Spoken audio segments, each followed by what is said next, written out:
प्रिय विद्यार्थियों, आज हम बीए भाग फर्स्ट के paper first introduction of sociology समाजशास्त्र का अर्थ एवं परिभाषाओं पर कुछ विस्तृत चर्चा करने जा रहे हैं।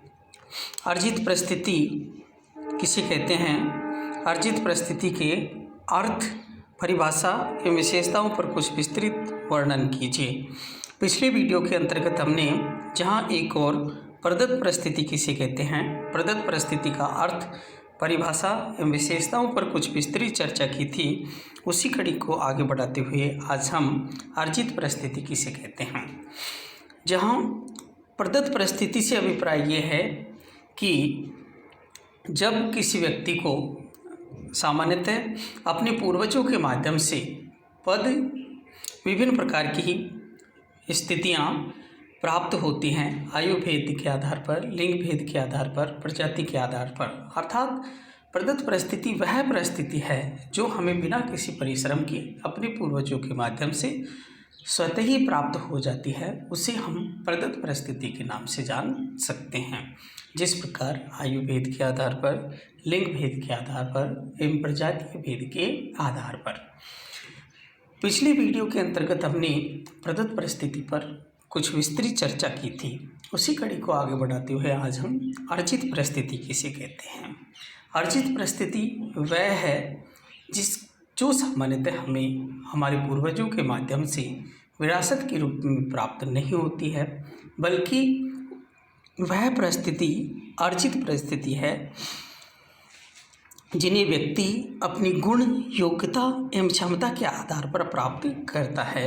ये अर्जित परिस्थितियाँ कहलाती हैं। अर्थात वे सभी परिस्थितियाँ अर्जित परिस्थितियाँ कहलाती है जिन्हें व्यक्ति अपने गुण के माध्यम से, योग्यता के माध्यम से या कार्य कुशलता के माध्यम से व शारीरिक क्षमता के माध्यम से, शिक्षा के माध्यम से ग्रहण करने का प्रयास करता है।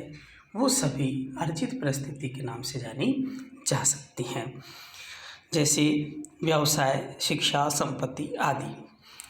अर्जित परिस्थिति को विभिन्न विद्वानों ने अपने अपने ढंग से परिभाषित करने का प्रयास किया है। प्रमुख समाजशास्त्री हार्टन एवं हैंट ने अर्जित परिस्थिति को परिभाषित करते हुए लिखा है कि अर्जित परिस्थिति एक सामाजिक पद है जिसे व्यक्ति अपनी इच्छा एवं प्रतिस्पर्धा के द्वारा प्राप्त करता है। अर्थात हम यह कह सकते हैं कि अर्जित परिस्थिति को सामान्यतः व्यक्ति प्रतिस्पर्धा के माध्यम से एवं अपनी इच्छा के माध्यम से प्राप्त करता है। अर्जित परिस्थिति के नाम से जानी जाती है। अर्जित परिस्थिति के लिए समाज में प्रतिस्पर्धा पाई जाती है और योग्य एवं सक्षम व्यक्ति इस परिस्थिति को प्राप्त कर लेता है।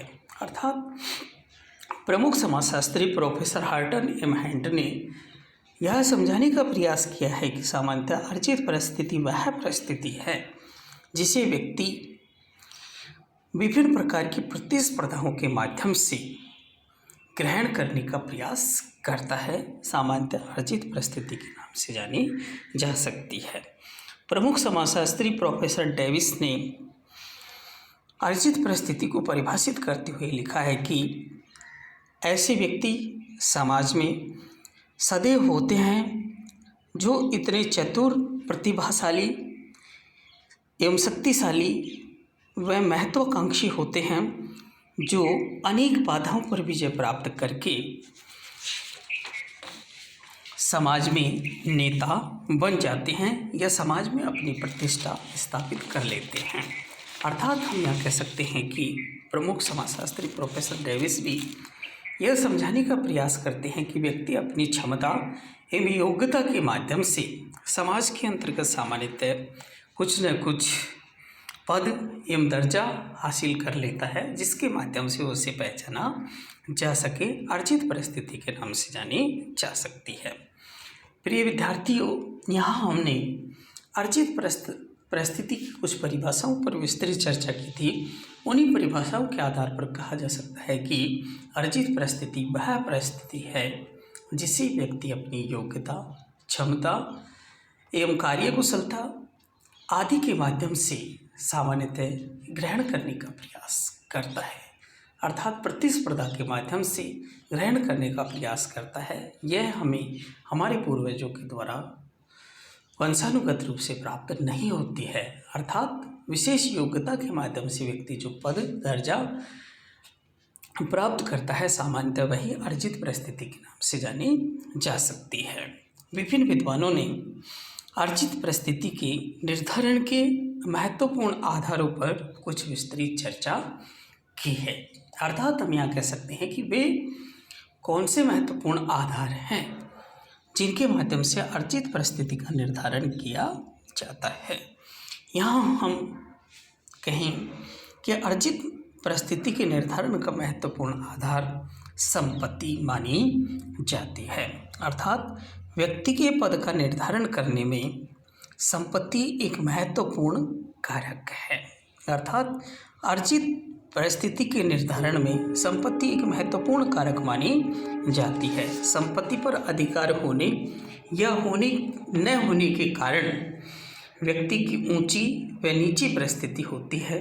अक्सर गरीब की तुलना में पूंजीपति की सामाजिक परिस्थिति ऊंची होती है। केवल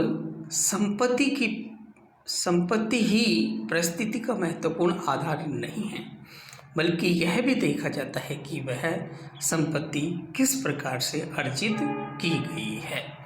अर्थात हम यह कह सकते हैं कि अर्जित परिस्थिति का महत्वपूर्ण आधार संपत्ति मानी जाती है और वह संपत्ति सामान्यतः व्यक्ति ने किन साधनों के माध्यम से ग्रहण करने का प्रयास किया है।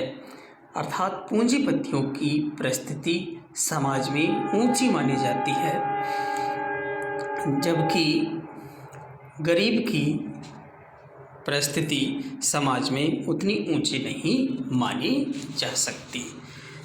जहाँ एक और परिस्थिति अर्जित परिस्थिति का महत्वपूर्ण उदाहरण है, आधार है, ठीक उसी प्रकार हम कह सकते हैं कि अर्जित परिस्थिति का महत्वपूर्ण आधार व्यवसाय भी माना जाता है। व्यवसाय भी सामाजिक परिस्थिति निर्धारण का एक महत्वपूर्ण आधार है। व्यवसाय भी अर्जित परिस्थिति का एक महत्वपूर्ण आधार है। सामाजिक परिस्थिति निर्धारण का एक महत्वपूर्ण आधार है। समाज में IAS, प्रोफेसर, डॉक्टर, इंजीनियर आदि का पद चपरासी, मील मजदूर, कृषक एवं जूते ठीक करने वाले से ऊंचा माना जाता है। अर्थात हम यहाँ कह सकते हैं कि समाज में जो व्यक्ति उच्च पद पर आसीन है उनकी परिस्थिति सामान्यतः ऊंची मानी जाती है। जिस प्रकार IAS, प्रोफेसर, डॉक्टर आदि, जबकि जो समाज पर सामान्यतः व्यवसाय के आधार पर निम्न पद पर हैं उनकी स्थिति सामान्यतः नीची मानी जाती है। जैसे चपरासी, मजदूर, मील मालिक या जूते ठीक करने वाला आदि। यहाँ हमने देखा है कि अर्जित परिस्थिति की निर्धारण के महत्वपूर्ण आधार संपत्ति, व्यवसाय और तीसरा हम कहें कि शिक्षा भी अर्जित परिस्थिति का एक महत्वपूर्ण आधार माना जाता है।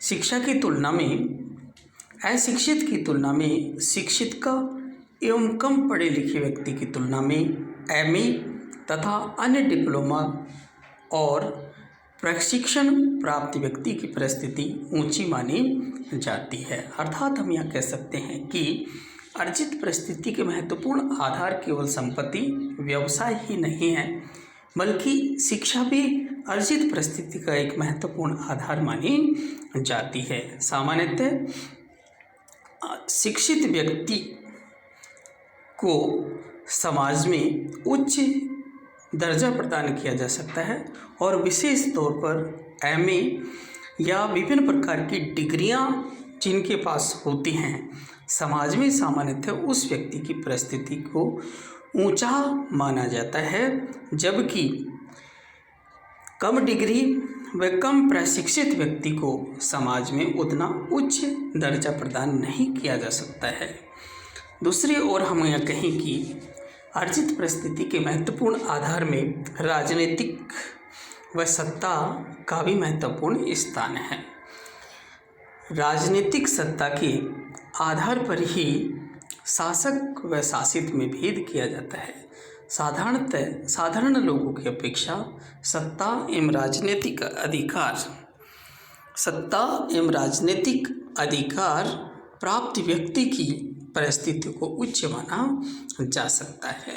अर्थात हम यहाँ कह सकते हैं कि समाज में अर्जित परिस्थिति का महत्वपूर्ण आधार संपत्ति, व्यवसाय एवं शिक्षा ही नहीं है, बल्कि राजनीतिक को भी महत्वपूर्ण आधार माना जाता है। अर्थात समाज में उस व्यक्ति की परिस्थिति उच्च मानी जाती है जो कि वर्तमान स्थिति के अंतर्गत सत्ता धारण की हुई है, उसकी अपेक्षा जो कि सामान्यतः वर्तमान स्थिति के अंतर्गत सत्ता धारण की हुई है नहीं है।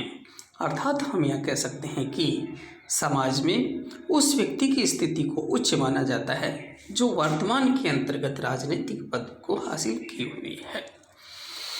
जहाँ अर्जित परिस्थिति के महत्वपूर्ण आधारों में एक महत्वपूर्ण आधार विवाह माना जाता है। विवाह भी व्यक्ति को कई परिस्थितियां प्रदान करता है। विवाह करने पर ही पति, पत्नी, माता, पिता व अन्य परिस्थितियां जैसे जीजा, जवाई, बहू, भाभी आदि का पद प्राप्त होते हैं। विधवा एवं विधुर होने, एक विवाह एवं बहुविवाह आदि के आधार पर भी समाज में विभिन्न प्रकार की परिस्थितियां प्रदान की जाती है। अर्थात हम यह कह सकते हैं कि अर्जित परिस्थिति के महत्वपूर्ण आधारों में विवाह भी एक महत्वपूर्ण आधार है। विवाह भी व्यक्ति को कई प्रकार की परिस्थितियां प्रदान करता है, जिस प्रकार पति पत्नी, माता पिता व जीजा जवाई, बहू भाभी आदि की परिस्थितियां सामान्यतः विवाह के माध्यम से ही प्रदान की जाती हैं। जहाँ एक और अर्जित परिस्थिति के महत्वपूर्ण आधार विवाह है, वहीं अर्जित परिस्थिति का महत्वपूर्ण आधार विभिन्न प्रकार की उपलब्धियां भी मानी जाती हैं।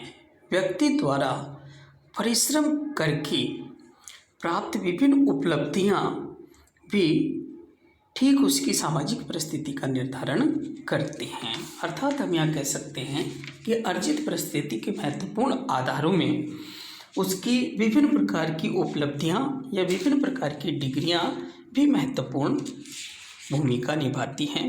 अर्थात व्यक्ति विभिन्न प्रकार की प्रतिस्पर्धा करके विभिन्न प्रकार की उपलब्धियां या योग्यताओं निर्धारित करता है। ये योग्यताएं भी अर्जित परिस्थिति का महत्वपूर्ण आधार मानी जाती हैं। प्रिय विद्यार्थियों, आज हमने अर्जित परिस्थिति किसे कहते हैं, अर्जित परिस्थिति का अर्थ, परिभाषा एवं विशेषताओं के साथ साथ अर्जित परिस्थिति के महत्वपूर्ण आधारों पर कुछ विस्तृत चर्चा की है। नेक्स्ट वीडियो के अंतर्गत इसी चैप्टर को कंटिन्यू रखा जाएगा। Okay, thank you.